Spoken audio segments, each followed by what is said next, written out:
So Grimo, you are incredibly big today. You look like a mutant. What happened? Yeah, today I feel really good in shape. We did some training before the show, before the tour. Did some training camps, did some push-ups, pull-ups. Not genetic mutation because of contamination or whatever? It's all natural. The guy is far too modest. And you gave your guitar to these guys from Greece. Yes, they needed a guitar, so I gave it to them. I have 2 guitars for this tour. The second one is for emergency case, and so I gave it to them. The tour is going on, like is this the first show of the tour right now? Yeah. And it's like 1 month, right? So around that. It's about 2.5 weeks or something. 15 or 16 shows with right. two days off. Have you done something like that before? No, that's the first tour for us. Are you totally hyped?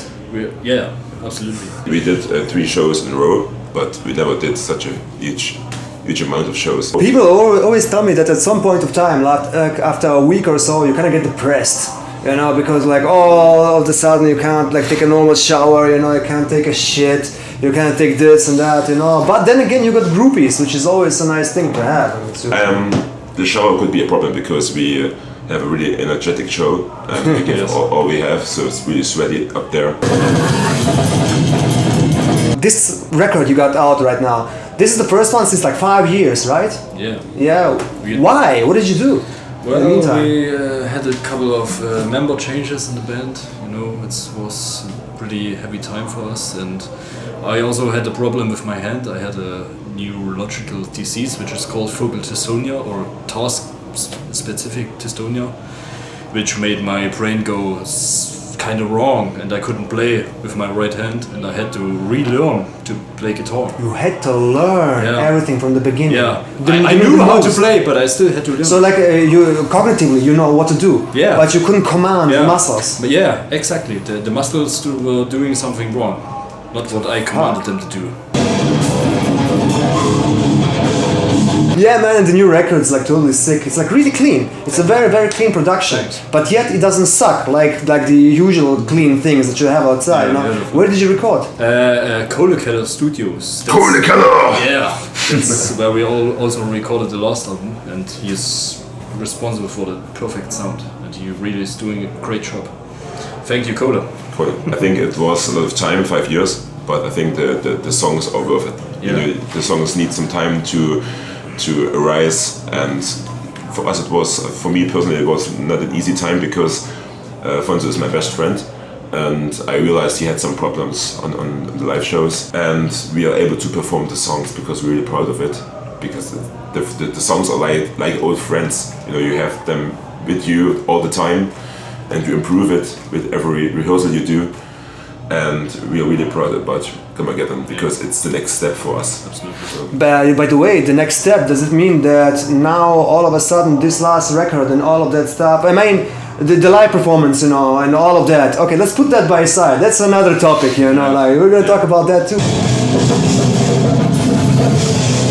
The record is like so clean and so well done that I can really imagine that it has pushed you much more forward. So do you have like more gigs than ever? More of everything? Well, we have this tour, which is obviously more gigs. Then we have also a couple of other gigs after the tour.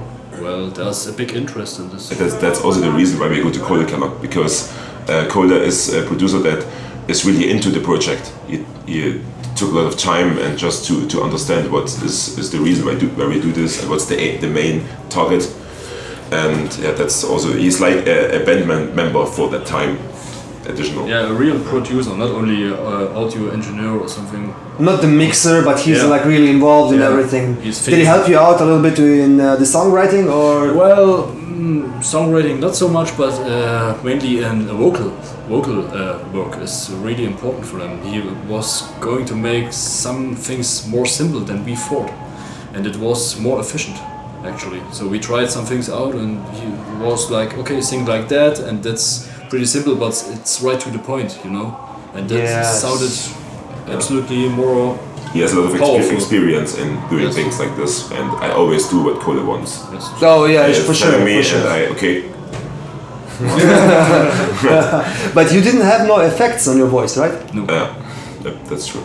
I mean, we. This is totally remarkable because it does sound like heavily overdone. Yeah, of course you do like doubling voices. That's That's a normal procedure. Yeah, nothing but unusual. no effects on it or anything. But we spend a lot of time before in the pre-production. We spend a lot of time with Fonzo and how to arrange the vocals, the and metrics, and how to combine it with the music, to use it as an additional instrument. Yes. And that's always necessary. We take a lot of time. That's also the reason why he is my best friend and why he is so important for me as a vocalist, because as a guitarist he always knows how to arrange it and how it's effective, and then there comes coda and everything's fine. And I mean, do you got some massive invites? I mean, obviously, alright, this tour is like a good thing for you, but are there some major players that want to invite you? There are a lot of big festivals, like we had the Bristol Death Feast, which was really big and cool, and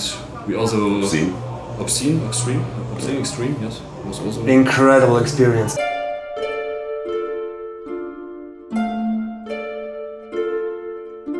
We hope it grows in the future. I mean, there are some huge festivals like Hellfest would be totally nice. We destroy every stage. That's true. Hey man, the first time I saw you, that was on the Obscene Extreme. I was like totally flabbergasted by the show. I mean, it was like so well orchestrated, so well done. A lot of humor, you know, like I love that so much. So I kind of really left an impact. Everybody I was talking with was like, oh god, I gotta see this band again. I mean, CYTOTOXIN for me is always to keeping the balance between this serious topic that you should never forget, Chernobyl, and this natural disaster. And on the other side you have this live show. Everybody was coming to have a good time, and so you give all to entertain. And we tried something new. We discussed it before. Okay, we have some pyrotechnics and maybe do some firework inside the gas can here, and we tried it, and we had the bigger one there. But it really succeeded. I mean, it's some kind of mockable that people just keep in mind.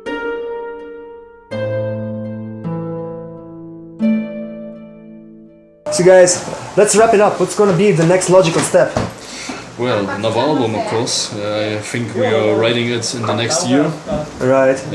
You're so quick now. Yeah. Okay, after We 5 years. We of feel really motivated right now because we have this team which really works good together. We have a good communication, Yes. and we got this feedback from the fans. I mean, the reputation of the band grows, Absolutely, yes. and you realize that the people just wanted to be part of this band, just wearing the shirts and the gas mask stuff, and so it's like a huge family. So you feel really motivated to do something new. Yeah, I was checking out your presences. Like you got a very awesome, well done homepage. Like The new one, yes. some good Facebook stuff and a lot of merch. Like really seriously a lot of stuff. With this, not really shirts, but masks, some other stuff. Does this actually work out for you financially right now to this point that you kind of are able to kind of really get the cash for a new production? Yeah, well, I was especially surprised about the masks because I didn't expect too many people to buy them. But seriously, actually, a lot of people buy them, and I don't know what they do with it. So seriously, we were here on the gig, and there were like 3 or 4 people with a gas mask. And on the festival, there was like even more of them. It was like 20 guys with masks. Are they afraid of war or what's happening? Because you know what will happen. There is a CYTOTOXIN show on the way. Yes. The people are preparing for this. And that's really cool. That's you feel that people are into the topic, and that's cool because behind the topic there is a message. Yes. And so somehow it's our way to transport it. Some last words for the fans. You got to come. Okay. For 2018, stay tuned because we have some special thing in our luggage. And absolutely, thank you for your support and hope to see you on stage. And you know we have always enough toilet paper, so this is no problem. So I just wanted to Most say important thing. Thanks for your support so far. Keep supporting us. Absolutely. And also thanking you for making this interview, and also you for supporting us as a band. Never forget Chernobyl, and always keep supporting brutal death metal. Thanks a lot.